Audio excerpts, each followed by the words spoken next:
الله يا الله الله سبحان الله الله يا الله الله حمدا لله. اعوذ باللہ من الشیطان الرجیم. بسم اللہ الرحمن الرحیم. الحمد للہ رب العالمین والصلاة والسلام علی اشرف الانبیاء والمرسلین وآلہ الطیبین الطاہرین المعصومین. معزز سامعین، محترم ناظرین، ہماری بحث و گفتگو بدع کے بارے میں جاری ہے. بدع وہ موضوع ہے، وہ عقیدہ جس کے بارے میں ہم گفتگو کر رہے ہیں. اور بدع کا جو لغوی معنی ہے، یعنی ایک چیز جو چھپی ہوئی ہے اس کے چھپے ہونے کے بعد اس کا ظاہر ہو جانا، تو بیان ہوا کہ اللہ تعالیٰ کے لیے کوئی چیز چھپی ہوئی ہے نہیں، پوشیدہ ہی نہیں ہے. لہٰذا انسان کے بارے میں تو یہ بدع کا لغوی معنی اس کا کوئی مطلب بن سکتا ہے، لیکن اللہ تعالیٰ کے بارے میں تو اس کا کوئی مطلب نہیں ہے، اس کا کوئی سینس ہی نہیں بنتا ہے. کیونکہ کوئی شے جب چھپی ہوئی نہیں ہے، سب چیزیں روشن ہے اور آگاہ ہے اللہ ہر چیز کے بارے میں، علیم ہے، خبیر ہے، ہر چیز کو جاننے والا ہے، ہر شے پر احاطہ علمی رکھتا ہے. تو پروردگار عالم جب علیم ہے، مخفی ہی نہیں ہے کہ اس کے بارے میں یہ سوال ہو کہ مخفی ہونے کے بعد معاذ اللہ کے لیے ظاہر ہو گیا.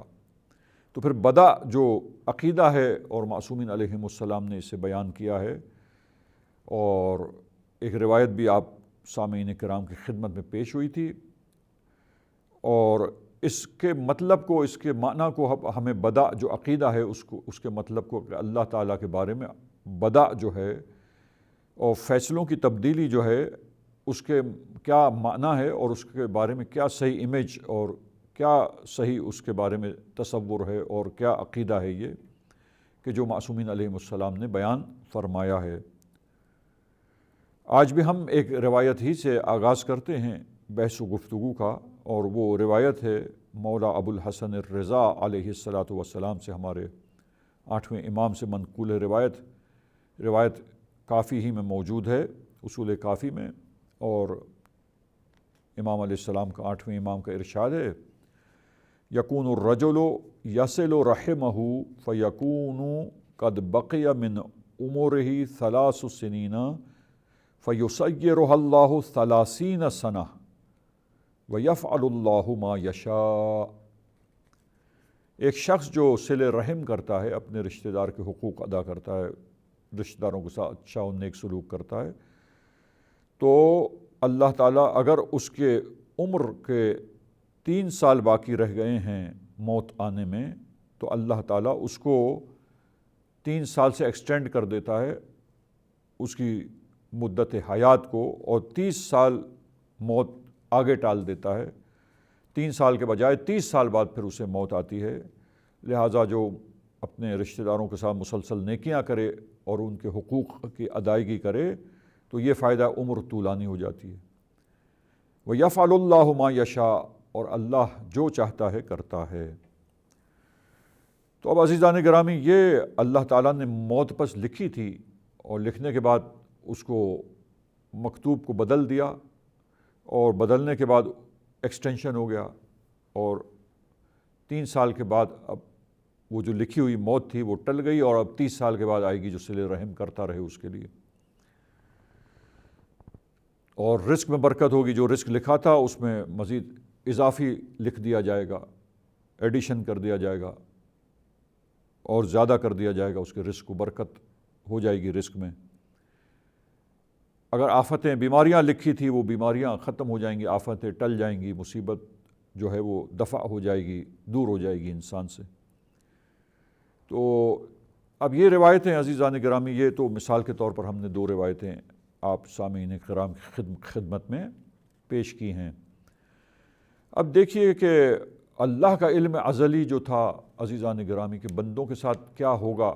اور وہ قضا و قدر الہی، قضا و قدر علمی کہ جو علم ازلی میں اللہ تعالیٰ جانتا ہے، وہ پروردگار عالم کے علم میں ہے کہ لحظہ بہ لحظہ اور ہر وقت، ہر زمانے میں، ہر مکان میں کیا کچھ رونما ہوگا، کیا واقع ہوگا، اور جو اللہ چاہتا ہے اسی مشیت پروردگار کے مطابق وہ چیز واقع ہوتی ہے۔ لیکن جو سلسلہ اللہ تعالیٰ نے قرار دیا، یہ بیان ہوا کہ اللہ کی مشیت انسان کے بارے میں یہی ہے کہ انسان فاعل مختار ہو تاکہ اس کی آزمائش کی جائے، امتحان اس کا لیا جائے۔ تو اب جب انسان کو فاعل مختار بنایا، یہ اتھارٹی دی، یہ پاور دیا، یہ طاقت اور قدرت اللہ نے دی سوچنے کی اور ارادہ کرنے کی، ایک فیصلہ کرنے کی، اور پھر اس فیصلے کے بعد عملی طور پر اس کو عملی جامہ پہنانے کی طاقت دی کہ پریکٹیکلی عملاً جو ہے عملی طور پر زندگی میں اس اچھے عمل کا جو اس نے ارادہ کیا ہے، فیصلہ کیا ہے، یا برے عمل کا ارادہ کیا اور فیصلہ کیا ہے، اس کو عملاً عملی زندگی میں کیا ہے اس کو عملی جامہ پہنائے اور فعل کو وجود میں لائے اپنے اعضاء و جوارح سے۔ تو یہ انسان جو اس طرح کی مخلوق ہے، اللہ تعالیٰ نے اس کی آزمائش کے لیے جب وہ ارادہ کر سکتا ہے اور ارادے کے مطابق نیک اعمال کر سکتا ہے، اور اس طرف سے اس کو نیکیوں کا حکم بھی اللہ تعالیٰ نے دیا ہے کہ تم نیک کام کرو، نیکیوں کو انجام دو، واجبات ہیں بہت سارے کہ جن واجبات کو انجام دینا ضروری ہے، اور محرمات اور حرام کام ہیں بہت سے جن کو ترک کرنا ضروری ہے، لازمی ہے، اگر نہ کرے انسان نافرمان ہے، گناہ گار ہے، سزا کا مستحق ہو جائے گا۔ تو اب عزیزان گرامی، اب انسان فرض کیجئے کہ جس کو یہ حکم ہو رہا ہے نیکیاں انجام دینے کا، اللہ کے علم ازلی میں معاذ اللہ کوئی تبدیلی نہیں ہے، تو اللہ تعالیٰ نے دو طریقے سے تقدیر قرار دی ہے۔ ایک تو وہ تقدیر ہے جو متغیر نہیں ہو سکتی، اس میں کسی قسم کی تبدیلی نہیں آ سکتی، وہ ثابت اور غیر متغیر، نہ تبدیل ہونے والی اٹل تقدیر ہے ایک، یہ بھی اللہ تعالیٰ کے علم ہے، علم ازلی میں۔ اور اللہ تعالیٰ یہ بھی جانتا ہے کہ انسان جو ہے وہ اپنے ارادے اور اختیار سے یہ پاور جو اتھارٹی جو اسے ملی ہے اس کو یوٹیلائز کر کے کیا کرے گا، یہ بھی اللہ کے علم میں ہے۔ سب کچھ اللہ کے علم ازلی میں ہے، وہ علم ازلی کبھی بدل نہیں سکتا، وہ علم اللہ کا جو ہے اس میں کوئی خطا نہیں ہے۔ لہٰذا اللہ جانتا ہے کہ ایک انسان نیک کام نہیں کرے گا اور موت جو لکھی ہے وہ اسی کے وقت پر آئے گی، یہ ایک اٹل تقدیر ہے۔ اور ایک مرتبہ اللہ تعالیٰ نے ایک متغیر تقدیر لکھی ہے۔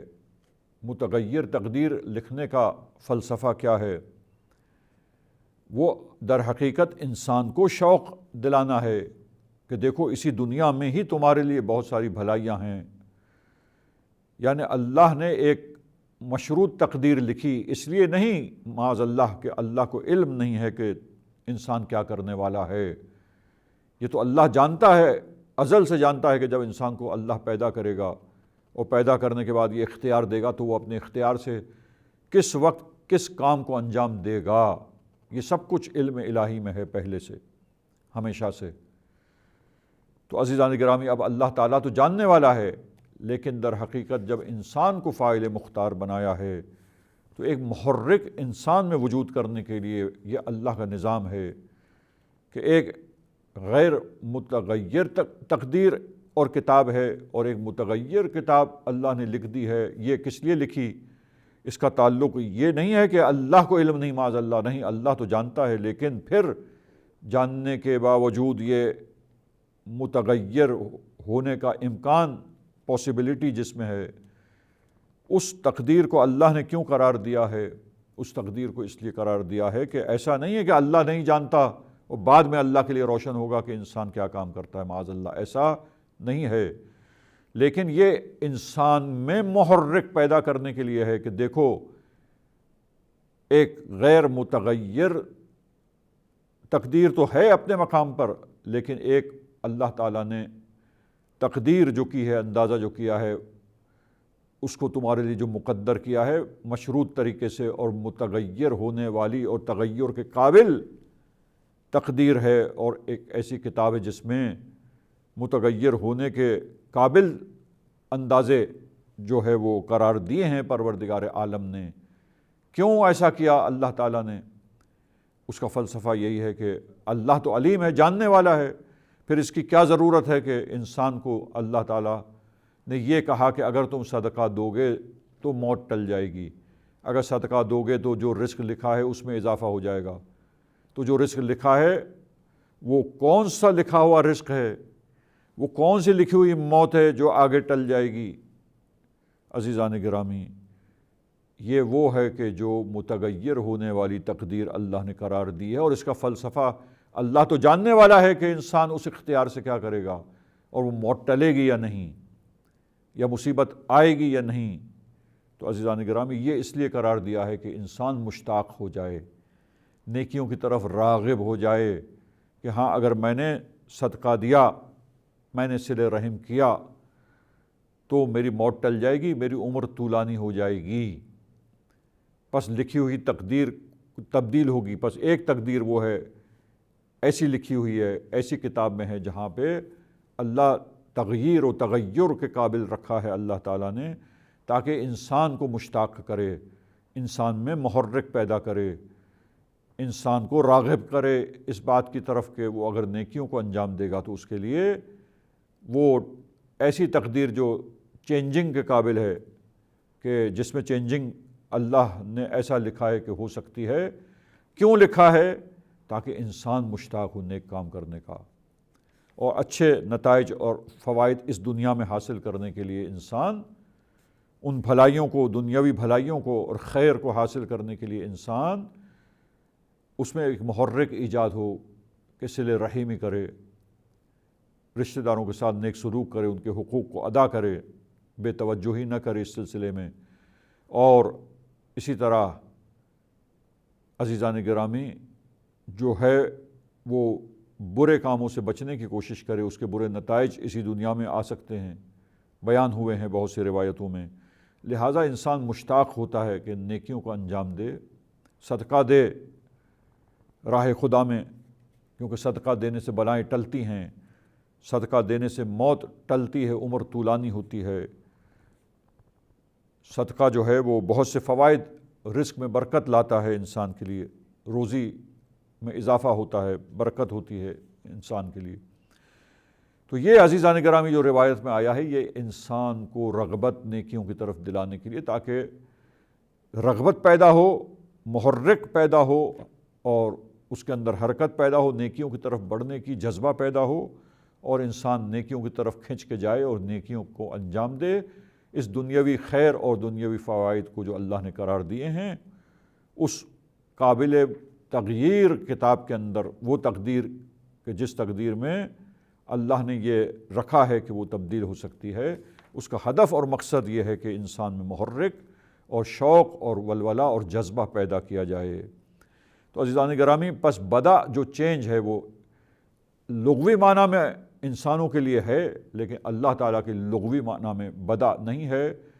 کہ خفا کے بعد ظاہر ہو جانا، مخفی ہونے کے بعد ظاہر و روشن ہونا۔ اس کی وجہ یہ ہے کہ اللہ تعالیٰ علیم اور عالم ہے، اور کوئی شے اس سے پوشیدہ نہیں، کوئی بھی چیز اس کے لیے پنہا نہیں ہے، مخفی نہیں ہے۔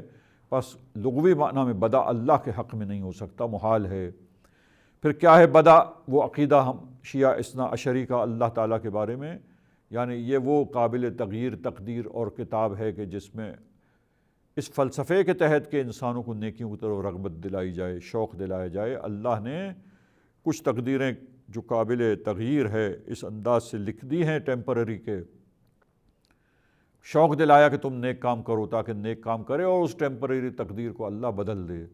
لیکن وہ کتاب جہاں پہ اٹل تقدیر اللہ تعالیٰ لکھ دیتا ہے اور اٹل تقدیر لکھی ہوئی ہے، وہ قابل تبدیل نہیں ہوتی۔ اور یہ اللہ تعالیٰ کا لطف و کرم ہے ایک،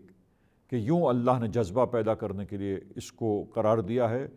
تاکہ انسانوں میں نیکیوں کا جذبہ بڑھے، انسان نیکیوں کی طرف کھنچ کر آگے بڑھے، نیک کام انجام دینے کی طرف زیادہ مائل اور مشتاق ہو جائے، شوق پیدا ہو اس میں اچھائیوں کو انجام دینے کا، بھلے کام انجام دینے کا۔ لہٰذا یہ فلسفے کے تحت یہ چینج آ جائے گا کیا اس تقدیر میں جو اللہ نے ٹیمپرری قرار دی ہے، مشروط طریقے سے قرار دی ہے۔ لہٰذا مشروط تقدیر اللہ کا قرار دینا جہل کی بنیاد پر نہیں ہے، بلکہ یہ لطف و کرم کی بنیاد پر ہے۔ یہ انسان کے حق میں بھلائی ہے، انسان کے حق میں بہتری کرنے کے لیے اور اسے نیکیوں کی طرف مائل کرنے کے لیے، تاکہ وہ نیک و کار بن جائے، وہ شوق کے ساتھ آگے بڑھ کر جلد از جلد اچھائیوں کو انجام دینے والا ایک انسان کامل بن جائے، کمال کی طرف آگے بڑھے۔ تو عزیزان گرامی، یہ ہے یہ بدع کا نظریہ، یہ ہے بدع کا عقیدہ، اور اس معنی میں ہے بدع عزیزان گرامی۔ بس اختصار کے ساتھ ہم نے بدع کے چیپٹر کو اور بدع کے موضوع کو بہت ہی مختصر طریقے سے البتہ کوشش کی کہ اچھے انداز میں مثال کے ساتھ بات آپ سامعین کرام کے نزدیک واضح ہو جائے، اور میں امید کرتا ہوں کہ یہ بات بدع کا عقیدہ آپ معزز سامعین کے لیے، محترم ناظرین کے لیے روشن ہو گیا ہوگا انشاءاللہ تعالی۔ اب یہ جو تھا بدع کا مسئلہ اور بدع کا عقیدہ عزیزان گرامی، پس یہ تکمیلی بحث تھی قضاء و قدر کی، کہ قضاء و قدر جو اللہ تعالیٰ کی ہے وہ ایک قابل تبدیل اللہ تعالیٰ نے ایک کتاب یا ایک تقدیر قرار دی ہے، اور پھر مشروط کیا ہے کہ اگر انسان نیکیوں کو انجام دے تو وہ اچھی ہو جائے گی تقدیر، بہتری آ جائے گی اس میں، اور اگر برے اعمال کرے گا تو وہ تقدیر جو لکھی ہے وہ نتائج اور برے انسان کے لیے ہو جائیں گے۔ ہم نے صلہ رحم کرنے کے نتائج اور فوائد ذکر کیے۔ بہت سی روایتوں میں گناہ کے نتیجے میں جو ٹیمپرری تقدیر ہے وہ اور انسان کے لیے خراب نتائج اس میں آ جائیں گے اور مقدر ہو جائیں گے، برے نتائج انسان کے لیے اسی دنیا میں بھی، اور برے نتائج کا سامنا ہوگا انسان کو۔ بس دونوں طرف سے، بس انسان جو فاعل مختار ہے اس کے عمل کرنے سے جو ٹیمپرری تقدیر اللہ نے قرار دی ہے کہ برے کاموں سے اس کو بچائے اور اچھے کاموں کا اس کو شوق دلائے، اس فلسفے کے تحت یہ قابل تغییر اور چینجنگ کے قابل قرار دینا ایک ٹیمپرری تقدیر کو، یہ بدع ہے کہ اگر اس نے اچھا کیا تو چینج کیا جائے گا۔ اللہ کو تو علم تھا کہ وہ کرے گا یا نہیں کرے گا، لیکن اس میں محرک پیدا ہو کہ ٹیمپرری جو تقدیر ہے اس میں چینجنگ آ سکتی ہے، اور یہ یقینی طور پر انسان میں محرک بنتا ہے کہ انسان نیکیوں کی طرف بڑھے، یا برے نتائج کے بارے میں انسان ڈرتے ہوئے اور اس سے اپنے کو بچانے کے لیے تمام برے اعمال کو اور خراب کاموں کو، ناپسندیدہ کاموں کو ترک کر دے۔ عزیزان گرامی، یہاں پر ہم بدع کی بحث کو اختتام پر پہنچاتے ہیں، اور اللہ سے دعا کرتے ہیں کہ اللہ ہم سب کو نیک اعمال کی توفیق دے، اور برائیوں سے بچنے کے سلسلے میں اللہ ہم سب کی رہنمائی فرمائے اور ہمیں توفیق عنایت کرے کہ ہم برے کاموں سے اور معصیت سے اپنے آپ کو بچا سکیں۔ وصلی اللہ علی محمد وأہل بیتہ الطاہرین۔ اغفر لنا ذنوبنا وارفع